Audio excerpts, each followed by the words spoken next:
ዓለምን ወደ አንድ ትንሽ መንደር የለወጠውና የሰዎችን የመረጃ ነጻነት ያረጋገጠው ኢንተርኔት በአንድ ግለሰብ ትዕዛዝ ብቻ ሙሉ በሙሉ ሊቋረጥ ይችላል ብሎ ማሰብ እጅግ አስፈሪ ነው። ሆኖም ለሩሲያው ፕሬዚዳንት ቭላዲሚር ፑቲን ይህ ፍርሃት ሳይሆን ለአገር ደህንነት አስፈላጊ የሆነ ስትራቴጂካዊ መሳሪያ ነው። ኪል ስዊች ወይም በይፋዊ ስሙ ሉዓላዊ ኢንተርኔት ተብሎ የሚጠራው ይህ መሰረተ ልማት ሩሲያ ከዓለም አቀፉ የኢንተርኔት መረብ ራሷን አግልላ እንደ ደሴት እንድትቆም የሚያስችላት የቴክኖሎጂ አጥር ነው። ዛሬ ቭላዲሚር ፑቲን የዓለምን የዲጂታልና የኢኮኖሚ ደም ስር ሊበጣጥሱ ስለሚችሉበት ረቂቅ መሳሪያ ስለ ኪል ስዊች እንነጋገራለን። ይህ ቁልፍ አንዴ ከተጫነ ዓለም የምታውቀውን ዘመናዊ ሕይወት ሊቆም፣ ኢንተርኔት ሊጠፋና ታላላቅ ከተሞች ያለ መገናኛ ዘዴ ሊቀሩ ይችላሉ። ግን ፑቲን ይህንን ኃይል እንዴት ጨበጡት? ምዕራቢያንንስ ለምን እንዲያስጨንቃቸው? እስከ ዝግጅታችን ፍጻሜ ድረስ አብራችሁን ቆዩ። ቻናላችንን ሰብስክራይብ፣ ላይክ እና ሼር ማድረግ ቤተሰብ ይሁኑ።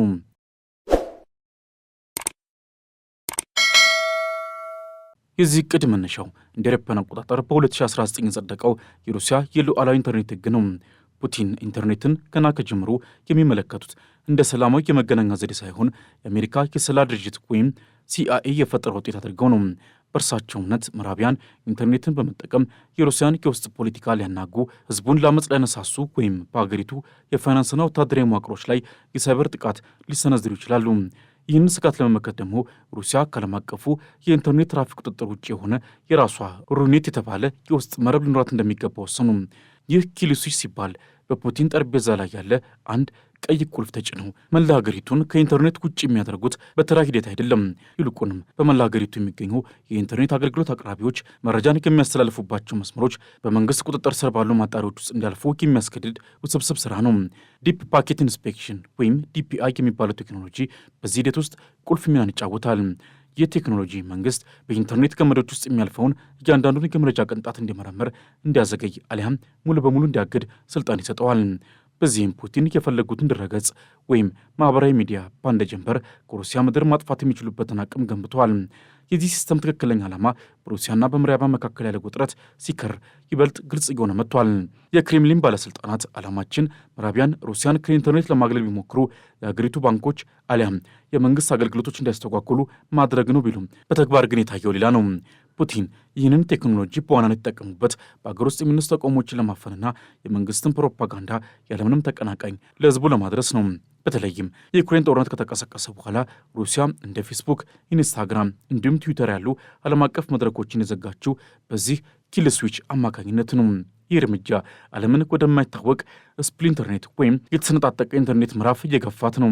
ኢንተርኔት የሁሉንም ሰው ድምፅ የሚያስተናግድ የጋራ ሜዳ መሆኑ ቀርቶ እንደ ቻይናው ግሬት ፋይርዎል ሁሉ ሩሲያም የራሷን የዲጂታል ብረት መጋረጃ እየገነባች ነው። የሩሲያ ዜጎች ከዓለም አቀፉ ማህበረሰብ ተለይተው መንግስት የሚፈቅድላቸው መረጃ ብቻ እንዲያገኙ መደረጉ የማህበረሰቡን አሳሰብ የመቆጣጠር ትልቁ ስልት አካል ነው። ዜጎች ይህንን ዲጂታል አጥር ሰብረው ለመውጣት ቪፒኤን ወይም መሰል ቴክኖሎጂዎችን ቢጠቀሙም የፑቲን አስተዳደር እነዚህ መተግበሪያዎች ጭምር የሚያድኑ ወይም የሚያግዱ አዳዲስ የቴክኖሎጂ አውታሮችን በመዘርጋት ላይ ይገኛል። ከኢኮኖሚ አንጻር ሲታይ ራሷን ከዓለም አቀፉ ኢንተርኔት የመለየት ውሳኔ ለሩሲያ ከባድ ዋጋ ሊያስከፍላት ይችላል። ዘመናዊ የንግድ ስርዓት፣ የፋይናንስ ዝውውርና የቴክኖሎጂ ፈጠራ በሙሉ በዓለም አቀፍ ትስስር ላይ የተመሰረተ ነው። ሩሲያ ራሷን ከዚህ ትስስር አውጥታ በራሷ አጥር ውስጥ ቆልፍ የቴክኖሎጂ እድገቷ እንዲቀጭጭ እንዲሁም የውጭ ኢንቨስትመንት እንዲሸሽ ምክንያት ይሆናል። ሆኖም ለቭላዲሚር ፑቲን የኢኮኖሚ እድገት ከስልጣን ደህንነት በታች ነው። እርሳቸው የሚፈልጉት የሩሲያን ዲጂታል ሉዓላዊነት ማስጠበቅ ሳይሆን የክሬምሊን የፖለቲካ የበላይነት በማንኛውም ዋጋ ማስቀጠልን ነው። የሩሲያው ፕሬዚዳንት ቭላዲሚር ፑቲን የሀገሪቱን የኢንተርኔት መሠረተ ልማት ከዓለም አቀፉ ድር ወይም ግሎባል ዌብ ተነጥሎ ራሱን ችሎ እንዲቆም የሚያስችለውን የቴክኖሎጂና የሕግ ማዕቀፍ ኪል ስዊች ወይም ሶቨሪን ኢንተርኔት ሉዓላዊ ኢንተርኔት በሚል ስያሜ ወደ ሥራ ካስገቡ ቆይተዋል። ይህ እርምጃ በዓለም አቀፍ ፖለቲካና በቴክኖሎጂው ዘርፍ ትልቅ መነጋገሪያ ሆኗል። ፑቲን የሩሲያን ኢንተርኔት ለማጥፋት የያዙት ቀይ ቁልፍ ወይም ኪል ስዊች ዲጂታል አጥሩ ባለፉት 2 አስርተ ዓመታት ኢንተርኔት ዓለምን ወደ አንድ መንደር የለወጠ የነጻነት አውታር ተደርጎ ይወሰድ ነበር። ሆኖም ለቭላዲሚር ፑቲን ኢንተርኔት የአሜሪካ የስለላ ፕሮጀክትና የሩሲያን ደህንነት አደጋ ላይ የሚጥል ትልቅ መሳሪያ ነው።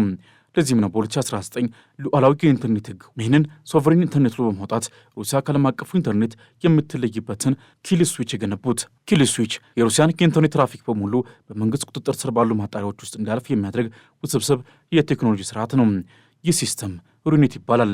ዓላማውም አሜሪካ ወይም ምዕራባውያን ሩሲያን ከኢንተርኔት ለማግለል ቢሞክሩ ሩሲያ በሀገሯ ውስጥ ያላት ባንኮች፣ የመንግስት መስሪያ ቤቶችና ወታደራዊ ተቋማት ያለምንም መቆራረጥ ስራቸውን እንዲቀጥሉ ማድረግ ነው። ይህንን የቁጥጥር ስራ ተግባራዊ ለማድረግ የሩሲያ መንግስት ዲፒአይ የተባለን ቴክኖሎጂ የሚጠቀም ሲሆን ቴክኖሎጂው መንግስት በኢንተርኔቱ ገመዶች አማካኝነት የሚያልፈውን እያንዳንዱን መረጃ ለመመርመር ለማዘግየት የሚያስችል ይሆናል። በዚህ መሰረተ ልማት አማካኝነት የሩሲያ የኢንተርኔት ቁጥጥር ተቋም ወይም ሮስኮምና አድዞር እንደ ፌስቡክ፣ ትዊተርና ኢንስታግራም ያሉ ድረገጾችን በአንድ ትእዛዝ ብቻ መዝጋት ወይም ፍጥነታቸውን መቀነስ ይችላል። ይህ ቴክኖሎጂ ሩሲያ የራሷን የዲጂታል ብረት መጋረጃ እንድትገነባ ረድቷታል። የክሬምሊን ባለስልጣናት ይህ ኪል ስዊች አስፈላጊ ሆነው ለሀገር ደህንነት ነው ይላሉ።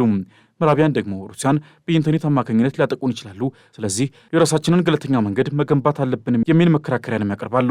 ሆኖም የፖለቲካ ተንታኞችና ምዕራባውያን ሌላ እውነታን ያያሉ። ፑቲን የፈሩት የውጭ ሳይበር ጥቃትን ብቻ ሳይሆን በኢንተርኔት አማካኝነት የሚሰራጩ የተቃውሞ ድምፆችን ነው።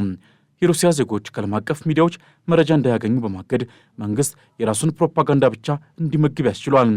ይህ ኪል ስዊች የቴክኖሎጂ ጋሻ ሳይሆን የፖለቲካ ሳንሱር ሊሆንም ይችላል እየተባለ ነው።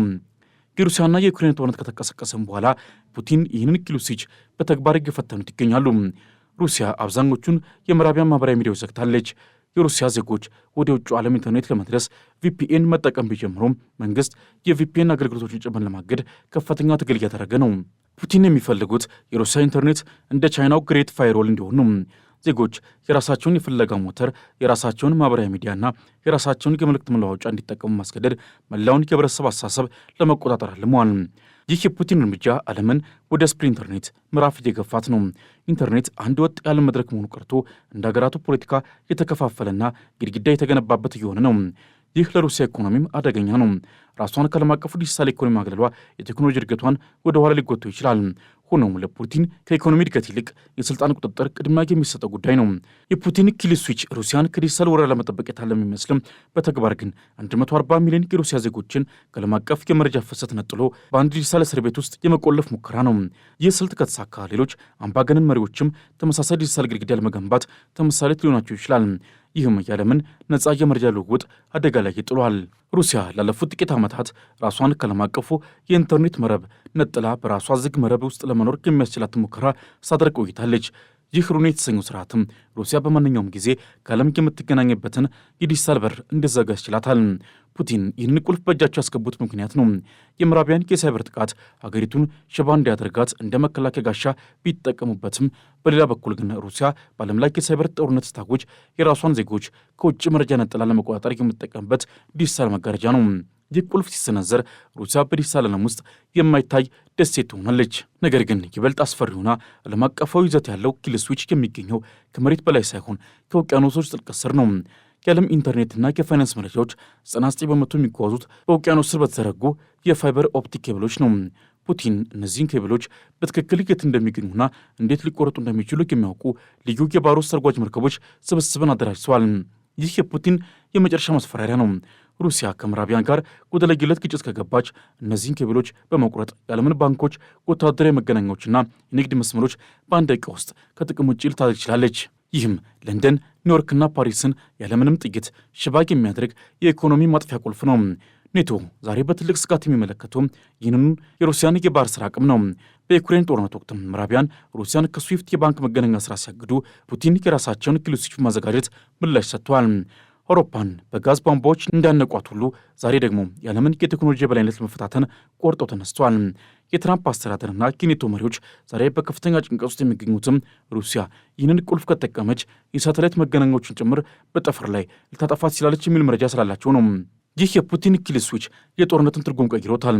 ጦርነት ማለት ታንክ መንዳት ብቻ ሳይሆን የጠላትን የመኖሪያ መብራት ማጥፋትም ሆኗል። ሩሲያ ዛሬ ያላት የኤሌክትሮኒክስ ጦርነት አቅም የአሜሪካንን ድሮኖች እንዲሁም ሚሳኤሎች በአየር ላይ ያሉ መቆጣጠሪያቸውን እንዲያጡ ማድረግ ይችላል። ይህ መሳሪያ ሩሲያ በጦር ሜዳው ላይ ያላትን የበላይነት ለማረጋገጥ የምትጠቀምበት ሌላኛው የማጥፊያ ስልቷ ነው። የፑቲን ኪል ስዊች ተራ የቴክኖሎጂ ውጤት አይደለም። እርሱ የ21ኛው ክፍለ ዘመን የኃይል መግለጫ ነው።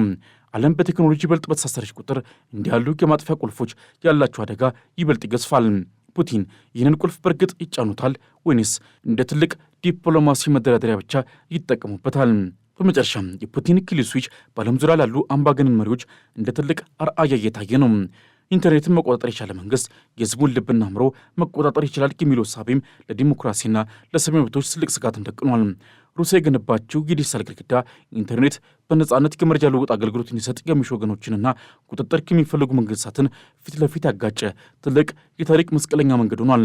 ይህ የቴክኖሎጂ ሽኩቻ ወደፊት ኢንተርኔት ምን አይነት መልክ እንደሚኖረው የሚወስን ሲሆን የነጻነት አውታሪክ የነበረው መረብ ወደ ዘመናዊ ዲጂታል እስር ቤትነት የመቀየር አደጋ እንደተደቀነበት ትልቅ ማሳያ ነው። ዛሬ የሰው ልጅ ጣፈንታ በዲጂታል ኮዶችና በውቅያኖስ ስር ባሉ ኬብሎች ላይ ተንጠልጥሏል። ፑቲን ጣታቸውን በዚያ ምስጢራዊ ቁልፍ ላይ አሳርፏል። ዓለም ደግሞ በዝምታና በፍርሃት ትጠባበቃለች። ዲጂታል ምጽአቱ ደጃፋችን ደርሶ ይሆን? ለዛሬ በዚሁ አበቃን። ቻናላችንን ሰብስክራይብ፣ ላይክና ሼር በማድረግ ቤተሰብ መሆን ይርሱም። በሚቀጥለው ጊዜ እስክንገናኝ ድረስ ሰናይ ጊዜ ይሁንላችሁ።